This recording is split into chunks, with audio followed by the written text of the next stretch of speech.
ಮಗು ತಾಯಿಯ ಗರ್ಭದಿಂದ ಹೊರಗೆ ಬಂದಾಗ ಕಣ್ಣು ಪಿಳಿಪಿಳಿ ಬಿಟ್ಕೊಂಡು ಸೂರ್ಯನ ಬೆಳಕನ್ನು ನೋಡುತ್ತೆ. ಇದನ್ನು ಫಿಸಿಕಲ್ ಬರ್ತ್, ಬಯೋಲಾಜಿಕಲ್ ಬರ್ತ್ ಅಂತ ಹೇಳ್ತಾರೆ. ಮಗು ಪ್ರಪಂಚಕ್ಕೆ ಬರುತ್ತೆ.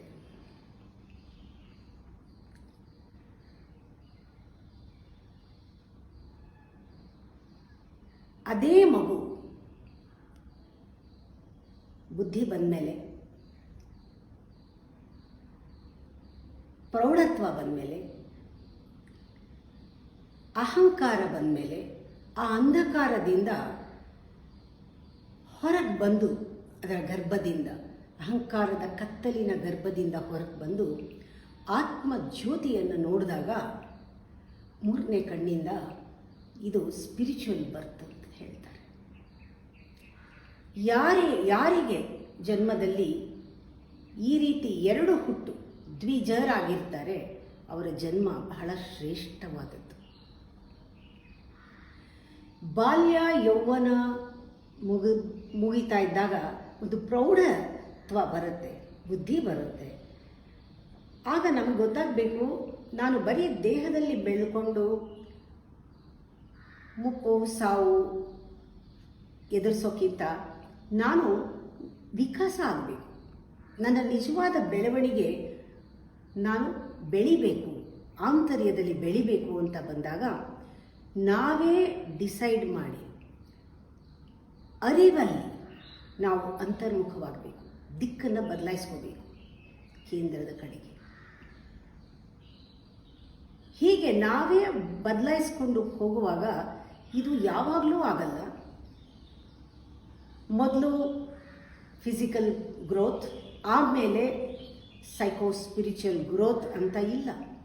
ನಾವು ಬಯಸಬೇಕು, ಸೈಕೋ ಸ್ಪಿರಿಚುವಲ್ ಗ್ರೋತ್ನ ನಾವೇ ಬಯಸಬೇಕು. ಇದು ಸೈಮಲ್ಟೇನಿಯಸ್ ಆಗಿ ಆಗೋದು.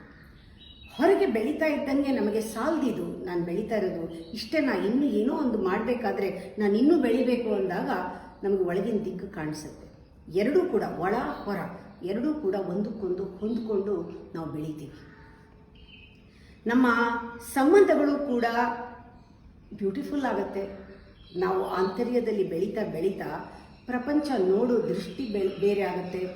ಎಲ್ಲವೂ ಕೂಡ ನಮ್ಮ ಜೀವನದಲ್ಲಿ ಇದ್ದಕ್ಕಿದ್ದಂಗೆ ಬೇರೆ ಒಂದು ಆಯಾಮದಲ್ಲಿ ಇದು ನಾವು ಬೆಳೆಯೋಕ್ಕೆ ಶುರು ಮಾಡ್ತೀವಿ. ಯಾಕೆಂದರೆ ನಾವು ಒಳಗಡೆ ಬೇರು ಬಿಡ್ತಾ ಇರ್ತೀವಿ. ಇದು ಆಗಬೇಕು. ಇದು ಸಂಬಂಧದಲ್ಲೂ ಕೂಡ ಒಂದು ವ್ಯತ್ಯಾಸ ಬರುತ್ತೆ.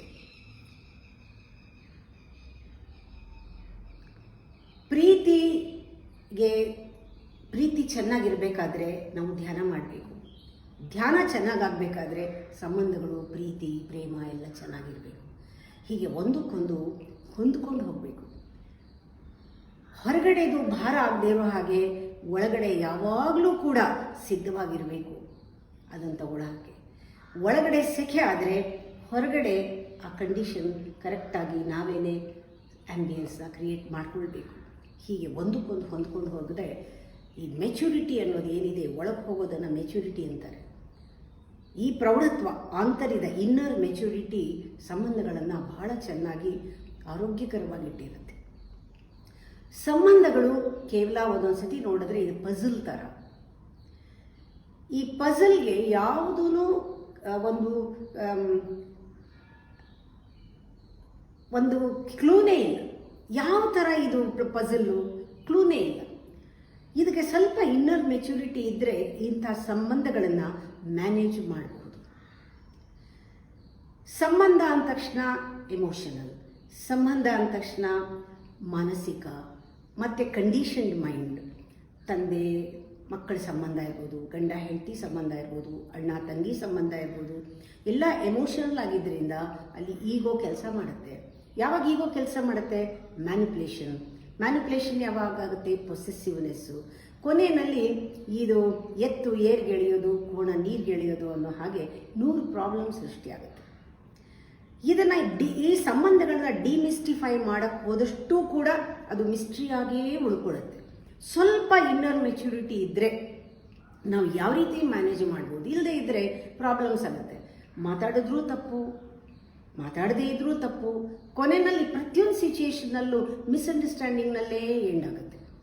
ನಾವು ಯಾವಾಗ ಅಂತರ್ಯದಲ್ಲಿ ಒಂದು ಪ್ರಯಾಣ ಹೊರಟಿರ್ತೀವಿ, ಇನ್ನರ್ ಮೆಚುರಿಟಿ ಬರ್ತಾ ಇರುತ್ತೆ, ನಮಗೆ ಸರಿಯಾದ ದಿಕ್ಕಲ್ಲಿ ಹೋಗ್ತಿರ್ತೀವಿ, ಬೆಳೀತಾ ಇರ್ತೀವಿ, ಆಗ ಆ ವಿವೇಕದಲ್ಲಿ ನಾವು ಪ್ರತಿಯೊಂದು ಸಂಬಂಧ, ತಂದೆ ಆಗಲಿ, ಮಕ್ಕಳಾಗಲಿ, ಗಂಡ ಆಗಲಿ, ಹೆಂಡತಿ ಆಗಲಿ, ತಾಯಿ ಆಗಲಿ, ಎಲ್ಲರ ಸಂಬಂಧದಲ್ಲಿ ನಾವು ಅಂದ್ಕೊಳ್ತೀವಿ, ನನ್ನನ್ನು ನಾನು ನೋಡ್ಕೊಳ್ಳೋಕ್ಕೆ ಒಂದು ಕನ್ನಡಿ ಬೇಕೇ ಬೇಕು. ನನ್ನ ಮುಖ ನನಗೆ ಕಾಣಿಸ್ಬೇಕಾದ್ರೆ ಒಂದು ಕನ್ನಡಿ ಬೇಕು. ಇವರೆಲ್ಲರೂ ನನ್ನ ಕನ್ನಡಿ. ನನ್ನಲ್ಲಿ ಏನೇ ಟ್ರಬಲ್ ಇರಲಿ, ದೋಷ ಇರಲಿ, ನ್ಯೂನತೆ ಇರಲಿ, ಕೊರತೆ ಇರಲಿ, ನಾನು ಹೇಗೆ ನೋಡ್ಕೊಳ್ಳಿ? ನಾನು ಬರೀ ಒಳಗಡೆ ಹೋಗೋದ್ರಿಂದ ಸಿಗಲ್ಲ, ಸಂಬಂಧಗಳಿಂದ ನನಗೆ ನಾನೇನು ಅಂತ ಗೊತ್ತಾಗತ್ತೆ. ಅದರಿಂದ ಇವರೆಲ್ಲ ನನ್ನ ಕನ್ನಡಿ. ಇದರಲ್ಲಿ ಏನಾದರೂ ಕುರೂಪ ಕಂಡ್ರೆ ಅವರೆಲ್ಲ ಜವಾಬ್ದಾರೋದಕ್ಕೆ ನಾನೇ ಜವಾಬ್ದಾರಿ. ನನಗೆ ಆವಾಗ ಬೇರೆಯವ್ರ ಮೇಲೆ ಕೋಪ ಬರಲ್ಲ. ಇಷ್ಟೊಂದು ಮೆಚುರಿಟಿ ನಮಗೆ ಆ ಸಂಬಂಧಗಳನ್ನು ಜೊತೆಗೆ ಚೆನ್ನಾಗಿರೋದಕ್ಕೆ ಬಂದ್ಬಿಡುತ್ತೆ. ಈ ಸಂಬಂಧಗಳು ನಮಗೆ ಪ್ರೋಗ್ರೆಸ್, ಸ್ಪಿರಿಚುವಲ್ ಪ್ರೋಗ್ರೆಸ್ಗೆ, ನಮ್ಮ ಒಳಗಿನ ಆಂತರ್ಯದ ಬೆಳವಣಿಗೆಗೆ ಮತ್ತು ಸಕ್ಸಸ್ಗೆ ಕೂಡ ಹೆಲ್ಪ್ ಆಗುತ್ತೆ. ಸಂಬಂಧಗಳು ಚೆನ್ನಾಗಿದ್ದರೆ ನಮ್ಮ ಸ್ಪಿರಿಚುವಲ್ ಪ್ರೋಗ್ರೆಸ್ಸು ಬೇಗ ಆಗುತ್ತೆ ಮತ್ತು ಸಕ್ಸಸ್ ಕೂಡ ಆಗುತ್ತೆ. ಇದನ್ನು ನಾವು ಚೆನ್ನಾಗಿ ಗಮನದಲ್ಲಿಟ್ಕೋಬೇಕು. ಜೀವನ ಅಂದ್ರೇ ಸುಖನೂ ಇದೆ, ದುಃಖನೂ ಇದೆ. ಸುಖ ದುಃಖ ಎರಡೂ ಇದೆ. ಹಗಲು ಇದೆ, ഇരുಳೂ ಇದೆ. ಹುಟ್ಟು ಇದೆ, ಸಾವು ಇದೆ. ಆದರೆ ನಾವು ವಿವೇಕದಲ್ಲಿ ನೋಡಿದಾಗ ಒಂದಾದ್ಮೇಲೆ ಒಂದು ಬರುತ್ತೆ ಅನ್ನೋ ಕಾಣುತ್ತೆ. ಆದರೆ ವಿವೇಕದಲ್ಲಿ ನೋಡಿದಾಗ ಗೊತ್ತಾಗತ್ತೆ ಒಂದರೊಳಗೆ ಒಂದಿದೆ. They come together. ಒಂದರಿಂದ ಒಂದು ಜನಿತವಾಗಿದೆ. ಹುಟ್ಟು ಸಾವು ಬೇರೆ ಅಲ್ವೇ ಇಲ್ಲ, ಜೊತೆಗೇ ಬಂದಿರುತ್ತೆ. ಹುಟ್ಟಿನ ಜೊತೆಗೆ ಸಾವು ಬಂದಿರುತ್ತೆ. ಇಷ್ಟರ ಮಟ್ಟಿಗೆ ಅಂಡರ್ ಕರೆಂಟ್ ಕಾಣಿಸ್ತಾ ಇರುತ್ತೆ, ಇದರ ಜೊತೆಗೆ ಇದಿದೆ ಅಂತ. ಅವನು ಒಂದನ್ನು ಸೆಲೆಕ್ಟ್ ಮಾಡಿ ಅಥವಾ ಆಯ್ಕೆ ಮಾಡಿ ಇನ್ನೊಂದನ್ನು ಬಿಡೋದಿಲ್ಲ. ಆ ಮೆಚುರಿಟಿ, ಇನ್ನರ್ ಮೆಚುರಿಟಿನಲ್ಲಿ ನಾವು ಪರಿಪೂರ್ಣ ಜೀವಿಸಬೇಕಾದ್ರೆ ಎರಡನ್ನೂ ಒಪ್ಕೊಳ್ತೀವಿ. ಆ ಈಕ್ವಲ್ ವಿಷನ್ ಯಾವಾಗ ಬರುತ್ತೆ ಅಂದರೆ ನಮ್ಗೆ ಇನ್ನರ್ ಮೆಚುರಿಟಿಯಿಂದ ಒಳಗಡೆ ಹೋಗ್ತಾ ಹೋಗ್ತಾ ನಾವು ಸತ್ವ ಪ್ರಧಾನವಾಗ್ತಾ ಇರ್ತೀವಿ. ನಮ್ಮ ಗುಣ ಬದಲಾವಣೆ ಆಗ್ತಾ ಇರುತ್ತೆ. ಅದರಿಂದ ರಜಸ್ಸು ತಮಸ್ಸನ್ನು, ನಮ್ಮ ಮನಸ್ಥಿತಿ ದೇಹಸ್ಥಿತಿಯನ್ನು, ಆ ಎರಡನ್ನೂ ಕೂಡ ಬ್ಯಾಲೆನ್ಸ್ ಮಾಡೋಕ್ಕೆ, ಆ ರಜಸ್ ತಮಸ್ನ ನ್ಯೂಟ್ರಲೈಸ್ ಮಾಡೋಕ್ಕೆ ಒಂದು ಸತ್ವ ಪ್ರಧಾನವಾದ ಶಕ್ತಿ ನಮ್ಮ ಒಳಗಿಂದ ಬಂದಿರೋದ್ರಿಂದ ನಮಗೊಂದು ಈಕ್ವಲ್ ವಿಷನ್ ಅಂತಾರೆ. ಆ ಸಮಾನ ದೃಷ್ಟಿ ಬರುತ್ತೆ. ಎರಡನ್ನೂ ಎಗೋನಿ ಅಂತ ಹೇಳ್ತೀವಿ, ಅದನ್ನು ಎಕ್ಸ್ಟ್ರಸಿ ಅಂತ ಹೇಳಿದ್ರೆ ಅದನ್ನು ಒಂದೇ ಸಮ ತಗೊಳ್ತೀವಿ. ಎರಡೂ ನಮಗೆ ಟ್ರೆಷರ್ ಆಗುತ್ತೆ. ನೋವಿದ್ರೂ ಕೂಡ ಅದರಲ್ಲಿ ನಾವು ಹೇಗೆ ಬೆಳೆಯೋದು, ಅದು ನಮ್ಮ ಶಾರ್ಪ್ ಮಾಡ್ಕೊಂಡು, ನಮ್ಮನ್ನ ನಾವು ತೀಕ್ಷ್ಣವಾಗಿ ಶಾರ್ಪ್ ಮಾಡ್ಕೊಳ್ಳೋದು ಹೇಗೆ, ನಮ್ಮ ಬುದ್ಧಿಯನ್ನು ಬೆಳೆಸ್ಕೊಳ್ಳೋದು ಹೇಗೆ, ನೋವುಗಳಲ್ಲಿ ಕಷ್ಟಗಳಲ್ಲಿ ಅದನ್ನು ನಾವು ಟ್ರೆಷರ್ ಥರ ರಿಸೀವ್ ಮಾಡ್ತೀವಿ. ಈ ಬುದ್ಧಿ ಬಂದ್ಬಿಡುತ್ತೆ. ಎಷ್ಟೋ ಸತಿ ನಾವು ಗಮನಿಸಬೇಕು, ಇಮ್ಮೆಚುರಿಟಿ ಏನೇನು ಇರ್ಬೋದು ನಮ್ಮಲ್ಲಿ, ಇವೆಲ್ಲ ಮೆಚುರಿಟಿ. ಇಮ್ಮೆಚುರಿಟಿಗಳು ಕಾಣಿಸೋಕ್ಕೆ ಶುರು ಆಗುತ್ತೆ. ಆ ಇಮ್ಮೆಚುರಿಟಿನಲ್ಲಿ ನಮಗೆ ಗೊತ್ತಾಗೋದು ಸಂಬಂಧಗಳಲ್ಲಿ, ಹೆಚ್ಚು ಸಂಬಂಧಗಳಲ್ಲೇ ನಮ್ಮ ನ್ಯೂನತೆ ಕೊರತೆ ಎಲ್ಲ ಗೊತ್ತಾಗೋದು. ನಾವು ಬೇರೆಯವ್ರನ್ನ ನೋಡೋದು ನಿಲ್ಲಿಸ್ಬಿಟ್ಟು ನಮ್ಮನ್ನು ನಾವು ನೋಡಿಕೊಂಡಾಗ, ಒಳಗಡೆ ಹೋಗೋಕ್ಕೆ ಶುರು ಮಾಡಿದಾಗ ನಾವು ನಮ್ಮನ್ನು ಜಾಸ್ತಿ ನೋಡ್ಕೊಳ್ತಾ ಇರ್ತೀವಿ. ಆವಾಗ ಗೊತ್ತಾಗುತ್ತೆ ಬೇರೆಯವ್ರ ಒಪಿನಿಯನ್ ಮೇಲೆ ನಾವು ನಮ್ಮ ಸಂಬಂಧಗಳನ್ನ ಡಿಸೈಡ್ ಮಾಡಿಬಿಡ್ತೀವಿ. ಯಾರೋ ಬಂದು ಏನೋ ಹೇಳಿದ್ರು, ನಿಜ ಇರಬಹುದು, ಅವ್ರು ಹೇಳಿದ್ದು ಅವ್ರಿಗೆ ನಿಜ ಇರ್ಬೋದು, ನನಗದು ನಿಜ ಅಲ್ಲ, ನಾನು ನೋಡಿಲ್ಲ, ನಾನು ಕೇಳಿಲ್ಲ, ನನ್ನ ಅನುಭವ ಬಂದಿಲ್ಲ, ಅದನ್ನು ನಾನು ತಗೊಳ್ಳೋದಿಲ್ಲ, ಬೇರೆಯವ್ರ ಒಪಿನಿಯನ್ ಮೇಲೆ ನನ್ನ ಸಂಬಂಧ ಅಲ್ಲ ಅಂತ ಪಕ್ಕಕ್ಕಿಡೋದಿದೆಯಲ್ಲ, ಆ ಮೆಚುರಿಟಿ ಬರೋದು ಇನ್ನರ್ ಮೆಚುರಿಟಿಯಿಂದ. ಅದು ಸುಮ್ಮನೆ ಅದು ಅನಲೈಸ್ ಮಾಡಿದ್ರೆ ಬರೋಲ್ಲ. ಅದು ನಮ್ಮ ಸ್ವಭಾವದಲ್ಲೇ ಬರುತ್ತೆ. ಕೇಳ್ತೀವಿ, ಆದರೆ ನಾವೇ ಡೈರೆಕ್ಟಾಗಿ ಪರ್ಸನಲ್ಲಾಗಿ ನೋಡೋವರೆಗೂ ಡಿಸೈಡ್ ಮಾಡಲ್ಲ. ನಮ್ಮ ಇಮ್ಮೆಚುರಿಟಿ ಆಗುತ್ತೆ. ಇಲ್ಲದೆ ಇದ್ದರೆ ನಾವು ಬೇರೆಯವ್ರ ಮಾತು ಮೇಲೆ ನಾವು ಬೇರೆಯವ್ರ ರಿಲೇಷನ್ಶಿಪ್ನ ಡಿಸೈಡ್ ಮಾಡೋದು, ಅದು ತಪ್ಪಾಗುತ್ತೆ. ಆಮೇಲೆ ಎರಡನೇದು ಕೂಡ, ಜೀವನದಲ್ಲಿ ನಾವು ಏನೇನೋ ಸಾಧಿಸ್ತೀವಿ. ಎಲ್ಲರೂ ಅವ್ರವ್ರು ಹೇಳ್ಕೊಳಕ್ಕೆ ಹೋದರೆ ನಾನು ಇದು ಮಾಡಿದೆ, ನಾನು ಅದು ಮಾಡಿದೆ, ನಾನು ಅದು ಸಾಧಿಸಿದೆ, ಇದು ಸಾಧಿಸಿದೆ, ಮನೆ ಕಟ್ಟಿದೆ, ನಾನು 4 ಡಿಗ್ರಿ ತೊಗೊಂಡೆ, ನಾನು ಅದು ಮಾಡಿದ್ದೀನಿ, ಇದು ಮಾಡಿದ್ದೀನಿ, ನಮ್ಮದು ನಾವು ಹೇಳ್ಕೊಳ್ಳೋದು ಭಾಳ ಇರುತ್ತೆ. ಆದರೆ ಇನ್ನರ್ ಮೆಚುರಿಟಿ ಬಂದ ತಕ್ಷಣ ಅನಿಸುತ್ತೆ ಜೀವನದ ಎಕ್ಸ್ಪೀರಿಯನ್ಸ್ ಎಲ್ಲ is not A maturity. It's not for maturity. Maturity experience ಅಲ್ಲ. ಎಲ್ಲರೂ ಏನೋ ಒಂದು ಮಾಡ್ತಾರೆ, ಒಬ್ಬರು ಮನೆ ಕಟ್ಟಿದ್ದಾರೆ, ಇನ್ನೊಂದು ಕಟ್ತಾರೆ, ಹೀಗೆ ಬೇರೆ ಬೇರೆ ಥರ ಏನೇನೋ. ಆದರೆ ನಿಜವಾದ ಮೆಚುರಿಟಿ ಇನ್ನರ್ ಜರ್ನಿ. ನಾನು ಎಷ್ಟು ಬೆಳೆದಿದ್ದೀನಿ, ಎಷ್ಟು ಆಳವಾಗಿ, ಎಷ್ಟು ಸೂಕ್ಷ್ಮವಾಗಿ, ಎಷ್ಟು ನನ್ನ ಗುಣಗಳನ್ನು ಪರಿವರ್ತನೆ ಮಾಡಿಕೊಂಡು ನಾನೆಷ್ಟು ಸ್ಟೇಬಲ್ ಆಗಿದ್ದೀನಿ ಒಳಗಡೆ, ಅದು ಮೆಚ್ಯೂರಿಟಿಗೆ ಬರುತ್ತೆ ಹೊರತು not your real life experience. ಅದು ನಮಗೆ ಇಮ್ಮೆಚ್ಯೂರಿಟಿ ಗೊತ್ತಾಗುತ್ತೆ. ನಾವು ಯಾವಾಗ ಹೊಗಳ್ಕೋತೀವಿ ಅಂದರೆ ಕಾಂಪಿಟೇಷನಲ್ಲಿ ಪೈಪೋಟಿ ಮಾಡುವಾಗ, ಬೇರೆಯವ್ರನ್ನ ಕೆಳಗೆ ತಳ್ಳುವಾಗ, ನಾನು ಅದು ಮಾಡಿದೆ, ನಾನು ಇದು ಮಾಡಿದೆ, ಇದೆಲ್ಲ ಸ್ಟಾಪ್ ಆಗೋಗುತ್ತೆ ಆ ಇನ್ನರ್ ಮೆಚ್ಯೂರಿಟಿಯಿಂದ. ಮೂರನೇದರಲ್ಲಿ ನಮ್ಮ ಒಂದು ಇಮ್ಮೆಚ್ಯೂರಿಟಿ ತೋರಿಸೋದು ಏನು ಅಂದರೆ, ನಾವೆಲ್ಲೂ ಕಲಿಯಲ್ಲ. ನಾವೆಲ್ಲ ಕಲಿಸಕ್ಕೆ ಶುರು ಮಾಡ್ತೀವಿ, ಹೇಳ್ಕೊಡೋಕೆ ಶುರು ಮಾಡ್ತೀವಿ. ನಾನು ಹೇಳಿದ್ದನ್ನು ಕೇಳಬೇಕು ಅಂತೀವಿ ಹೊರತು ನಾವು ಕಲಿಬೇಕು, ನಮಗೆ ಕಲಿಯೋದು ಬಹಳ ಇದೆ ಅಂತ ಆ ಕಲಿಯುವ ಒಂದು ಭಾವ, ಅದು ಓಪನ್ನೆಸ್ ಇರುವುದಿಲ್ಲ. ಇದನ್ನು ನಾವು ಗಮನಿಸ್ಕೊಳ್ತಾ ಹೋಗಬೇಕು. ನೋಡಿ, ಕೆಲವರು ಹೇಳ್ತಾರೆ ನನಗೆ ವಯಸ್ಸಾಗಿದೆ, ವಯಸ್ಸಿಗೆ ಮರ್ಯಾದೆ ಕೊಡಿ ಅಂತ. ಇದು ಮೆಚ್ಯೂರಿಟಿನ ನೋಡೋಣ. ನಾವು 25 ವರ್ಷದಲ್ಲಿ ನಮಗೆ ಒಂದು ಸ್ಟುಪಿಡಿಟಿ ಇತ್ತು ತಿಳ್ಕೊಳ್ಳಿ. ನಾನು ಫೂಲ್ ಆಗಿದ್ದೆ. ಇವಾಗ 50 ವರ್ಷ ಆಗಿದೆ ಅಂದಮೇಲೆ ನಾನು 50 ವರ್ಷದ ಫೂಲ್ ಅಷ್ಟೇ. ವಯಸ್ಸಾದರೆ, ಫಿಸಿಕಲ್ ಏಜ್ ಆದರೆ ಅದು ಹೆಂಗೆ ಮೆಚ್ಯೂರಿಟಿ ಬರೋಕ್ಕೆ ಸಾಧ್ಯ? ನಾವು ಆಂತರ್ಯದಲ್ಲಿ ಬೆಳೀದೇ ಇದ್ದರೆ. ಆದರೆ ಎಕ್ಸ್ಪೆಕ್ಟ್ ಮಾಡ್ತೀವಿ ನಾವು ವಯಸ್ಸಾಗಿದೆ, ನಮಗೆ ರೆಸ್ಪೆಕ್ಟ್ ಕೊಡಬೇಕಂತ. ಆಮೇಲೆ ನಾಳೆ ಬಗ್ಗೆ, ನಾಳೆ ಇದು ಮಾಡ್ತೀನಿ, ನಾಳೆ ಅದು ಮಾಡ್ತೀನಿ, ಯಾವಾಗಲೂ ನಾಳೆ ಅದನ್ನು ನೋಡ್ಕೊಂಡು ಹೋದು ಇಮ್ಮೆಚ್ಯೂರಿಟಿ. ಅದು ಕೂಡ ಇವತ್ತು ನಾನು ಬದುಕಿದ್ರೆ ಇವತ್ತು ನಾಳೆದು ಡಿಸೈಡ್ ಆಗುತ್ತೆ ಅನ್ನೋದು ಮೆಚ್ಯೂರಿಟಿ. ಹೀಗೆ ನಾವು ಒಳಗಡೆ ಹೋಗ್ತಾ ಹೋಗ್ತಾ ಪ್ರತಿಯೊಂದು ಸಂಬಂಧದಲ್ಲೂ, ಪ್ರತಿಯೊಂದು ವಿಷಯದಲ್ಲೂ ನಾವು ಪರಿವರ್ತನೆ ಆಗೋದು ನಮಗೆ ಗೊತ್ತಾಗತ್ತೆ. ಡೇ ಟು ಡೇ ಅಫೇರ್ನಲ್ಲಿ ಗೊತ್ತಾಗತ್ತೆ. ಆಮೇಲೆ ನಾವು ಮಾಡಿ ತಪ್ಪನ್ನೇ ಮಾಡ್ತಾ ಇರ್ತೀವಿ. ಇದು ಇಮ್ಮೆಚ್ಯೂರಿಟಿ. ಯಾವಾಗ ನಾವು ಒಳಗಡೆ ಹೋದಾಗ ತಪ್ಪನ್ನ ಪುನಃ ಮಾಡೋದಿಲ್ಲ. ಮಾಡಿದ ತಪ್ಪನ್ನು ನಾನು ಯಾವಾಗಲೂ ಹೇಳ್ತೀನಿ, ಹಳ್ಳಕ್ಕೆ ಬಿದ್ದರೆ ಅದೇ ಹಳ್ಳಕ್ಕೆ ಬೀಳಬೇಡಿ, ಬೇರೆ ಹಳ್ಳಕ್ಕೆ ಬಿದ್ದಿ. ಒಂದೊಂದು ಸತಿ ಬಿದ್ದು ಎದ್ದಾಗ್ಲೂ ಪುನರ್ಜನ್ಮ ಆಗುತ್ತೆ ನಿಮಗೆ. ಪ್ರತಿ ಸತಿ ತಪ್ಪು ಮಾಡಿದಾಗಲೂ ರಿಯಲೈಸ್ ಆದಾಗ ನಿಮಗೆ ಹೊಸ ಜನ್ಮ ಸಿಗುತ್ತೆ ಅಂತ. ಹಾಗೆ ಇನ್ನರ್ ಮೆಚ್ಯೂರಿಟಿ ಅನ್ನೋದು ಅಥವಾ ಇನ್ನರ್ ಜರ್ನಿ ಅನ್ನೋದು ನಿಜವಾಗ್ಲೂ ಇನ್ನೊಂದು ಪುನರ್ಜನ್ಮ. ನೋಡಿ, ನಾವು ಒಳಗಡೆ ದೀಪ ನೋಡೋದೇ ಬೇಡ, ಆ ದೀಪದ ಕಡೆಗೆ ಹೋದರೆ ಸಾಕು, ಆ ಕೇಂದ್ರದ ಕಡೆಗೆ ದಿಕ್ಕಿಗೆ ಹೋದರೆ ಸಾಕು, ಅಷ್ಟೊಂದು ವ್ಯತ್ಯಾಸ ಆಗುತ್ತೆ. ನಮ್ಮಲ್ಲಿ ಪುನರ್ಜನ್ಮ ಆಗಬೇಕು, ಪ್ರತಿಯೊಬ್ಬರಿಗೂ ಹೊಸ ಜನ್ಮ ಸಿಗಬೇಕು, ಸ್ಪಿರಿಚುವಲ್ ಗ್ರೋತ್ ಆಗಬೇಕು, ಪುನಃ ನಾವು ಮಗು ಆಗಬೇಕು. ಹೇಗೆ ಮಗು ಆದಾಗ ಆ ಪಿಳಿಪಿಳಿಯನ್ನು ಕಣ್ಬಿಟ್ಕೊಂಡು ನೋಡಿದ್ವೋ ಹಾಗೆ ನಾವು ಇನ್ನೊಂದು ಬೆಳಕನ್ನು ನೋಡೋದಕ್ಕೆ ಕಾಯಬೇಕು. ಒಳಗಡೆ ಬೆಳಕಿನ ದಿಕ್ಕಿಗೆ ಹೋದ್ರೇ ಎಷ್ಟು ವ್ಯತ್ಯಾಸ ಆಗುತ್ತೆ ಅಂದರೆ, ನೀವು ನೋಡೋ ದೃಷ್ಟಿ ಬದಲಾಗತ್ತೆ. ಒಳಗಡೆ ದಿಕ್ಕಿಗೆ ಹೋದ್ರೇ ಸಾಕು, ಬೆಳಕೇ ನೋಡಿಲ್ಲ, ಆ ಬೆಳಕಿನ ದಿಕ್ಕಿಗೆ ಹೋದ್ರೇ ನೋಡೋ ದೃಷ್ಟಿ, ಕಣ್ಣಲ್ಲಿ ಧೂಳಿರಲ್ಲ, ಹೃದಯದಲ್ಲಿ ಪ್ರೇಮ ಇರೋದ್ರಿಂದ ಕಣ್ಣಲ್ಲಿ ಬೆಳಕಿರುತ್ತೆ. ಆ ಬೆಳಕಿನಲ್ಲಿ ಮೆಚ್ಯೂರಿಟಿ ಪರ್ಸನ್ನಲ್ಲಿ ಏನೇನು ಇರಬೇಕೋ ಕ್ವಾಲಿಟಿ ಇರುತ್ತೆ. ಏನು? ಮೊದಲು ಇನ್ನೊಸೆನ್ಸ್, ಪೆನೆಟ್ರೇಟಿಂಗ್ ಇನ್ನೊಸೆನ್ಸ್. ಆಮೇಲೆ ಎರಡನೇದು ಪೆನೆಟ್ರೇಟಿಂಗ್ ಸೈಲೆನ್ಸ್.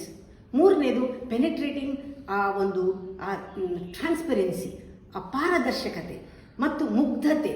ನಮ್ಮಲ್ಲಿ ಆ ಮೌನ, ಇದು ಮೂರು ಸೇರಿದಾಗ ನಮ್ಮ ದೃಷ್ಟಿನಲ್ಲಿ ಆ ಧೂಳಿರಲ್ಲ, ಬೆಳಕಿರುತ್ತೆ. ಅವಾಗ ಯಾವ್ದಾದ್ರು ನೋಡಿದ್ರೆ ಎಲ್ಲದರಲ್ಲೂ ಕೂಡ ಆಂತರ್ಯವನ್ನೇ ನೋಡ್ತೀವಿ.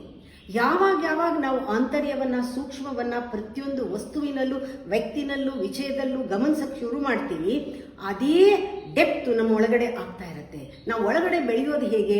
ಹೊರಗಡೆ ಆಳವಾಗಿ ನೋಡೋದ್ರಿಂದ, ಹೊರಗಡೆ ನಾವು ಪರಿಶೀಲಿಸಿ ನೋಡೋದ್ರಿಂದ, ಅನಲೈಸ್ ಮಾಡಿ ಒಳಗಡೆ ಹೋಗೋದ್ರಿಂದ, ನಮ್ಮ ದೃಷ್ಟಿಕೋನ ಬದಲಾಗಿರೋದ್ರಿಂದ ಒಳಗಡೆ ಬೆಳಿತೀವಿ. ಹೀಗೆ ನಾವು ಬುದ್ಧಿ ಬಂದ ಮೇಲೆ, ಒಂದು ವಿವೇಕ ಬಂದ ಮೇಲೆ ಬುದ್ಧಿನಲ್ಲಿ ನಾವೇ ಇಷ್ಟಪಟ್ಟು we have to claim our innocence, we have to claim our childhood back. ನಾವು ಇಷ್ಟಪಟ್ಟು ವಿವೇಕದಿಂದ ವಾಪಸ್ ಕರ್ಕೊಂಬರೋದಿದೆಯಲ್ಲ, ನಮ್ಮ ಒಂದು ಮಗುತ್ವವನ್ನು ರಿಟೈನ್ ಮಾಡಿಕೊಂಡು ತಗೊಂಡು ಬರೋದಿದೆಯಲ್ಲ, ಅದೇ ಮೆಚ್ಯೂರಿಟಿ. ಅದಕ್ಕೆ ನಾವು ಇನ್ನೊಸೆನ್ಸ್ನ ತುಂಬ ವ್ಯಾಲ್ಯೂ ಮಾಡ್ತೀವಿ. ಇಲ್ಲಿ ಇನ್ನೊಸೆನ್ಸ್ ಅಂಡ್ ಇಗ್ನೊರೆನ್ಸ್ಗೆ ವ್ಯತ್ಯಾಸ ತಿಳ್ಕೊಂಡ್ಬಿಡ್ಬೇಕು. ಅಜ್ಞಾನ ಅಲ್ಲ ಇದು ಇನ್ನೊಸೆನ್ಸ್ ಅಂದರೆ ಆ ಮಗುತ್ವ, ಅಲ್ಲಿ ಪ್ಯೂರಿಟಿ ಇದೆ, ಅಲ್ಲಿ ಟ್ರಾನ್ಸ್ಪರೆನ್ಸಿ ಇದೆ, ಅದೇ ನಮಗೆ ಬೇಕಾಗಿರೋದು ಗೊತ್ತಾಗಬೇಕು.